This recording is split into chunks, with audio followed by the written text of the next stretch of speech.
Hello everyone, আসসালামু আলাইকুম। আশা করছি সবাই খুব ভালো আছেন। আমার আজকের রেসিপি হচ্ছে মুরগির ভুনা।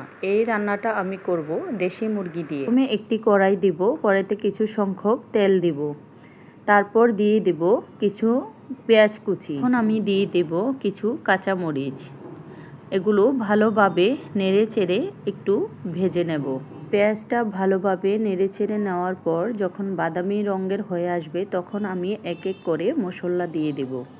এই পর্যায়ে আমি দিয়ে দেব সামান্য পরিমাণ লবণ দেওয়ার পর আবার একটু ভালোভাবে মিশিয়ে নেব। পেঁয়াজটা ভালোভাবে মিশিয়ে নেওয়ার পর এখন আমি দিয়ে দেব 2 চামচ পরিমাণ আদা বাটা দেওয়ার পর দিয়ে দেব 2 চামচ পরিমাণ রসুন বাটা। এখন দেব 2 চামচ পরিমাণ পেঁয়াজ বাটা।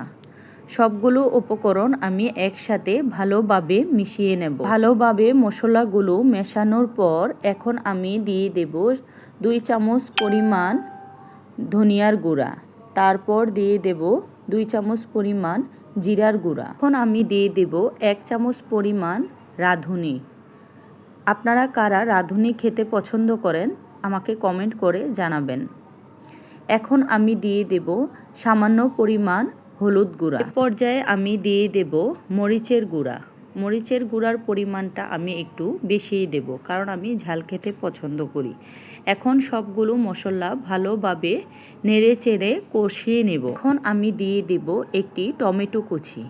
আমি তরকারিতে টমেটো দেওয়াটা খুব পছন্দ করি। পর্যায়ে মশলাটা কষিয়ে নেওয়ার পর সামান্য পরিমাণ পানি দিয়ে দেব, যাতে করে মশলাটা না পুড়ে যায়। এখন ভালোভাবে নেড়ে ছেড়ে আরেকটু কষিয়ে নেব। মশলাটা কষানোর পর কি সুন্দর একটি ঘ্রাণ চলে আসছে। এখন আমি দিয়ে দেব আগে থেকে ধুয়ে রাখা মুরগির মাংস। এক এক করে আমি সবগুলো মুরগির মাংস দিয়ে দেব। মুরগির মাংস দেওয়ার পর আবার একটু আমি নেড়ে চেড়ে দেব। এমনভাবে মুরগির মাংস উপর নিচ করে নেড়ে চেড়ে দেব, যাতে করে মশলা প্রত্যেকটি মুরগির মাংসের গায়ে লেগে যায়।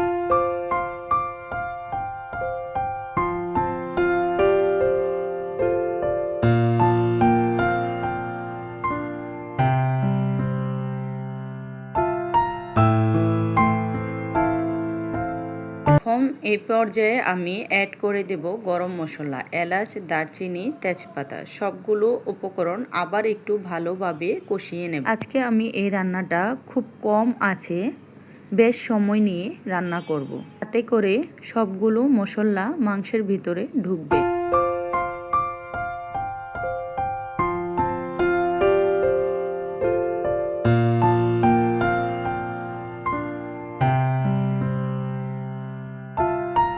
প্রায় 40 মিনিট হয়ে গেছে, দেখতেই পারতেছো ঝোলটাও বেশ কমে আসছে।